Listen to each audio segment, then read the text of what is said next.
আসসালামু আলাইকুম। উপজেলা কৃষি অফিস কুষ্টিয়া সদর বৃত্তিপাড়াতে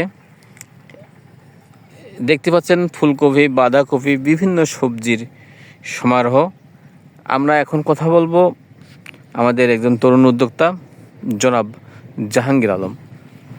আসসালামু আলাইকুম, আমার নাম ওয়ালাইকুম জাহাঙ্গীর আসসালাম। আলম। আমি টেকসই প্রকল্প থেকে উপজেলা ট্র্যাঙ্কপ্রাপ্ত হয়ে এখানে বাঁধাকপি, ফুলকপি, বাঁধাকপি আছে আমার 1200 মতো, আর ফুলকপি আছে 6000 মতো।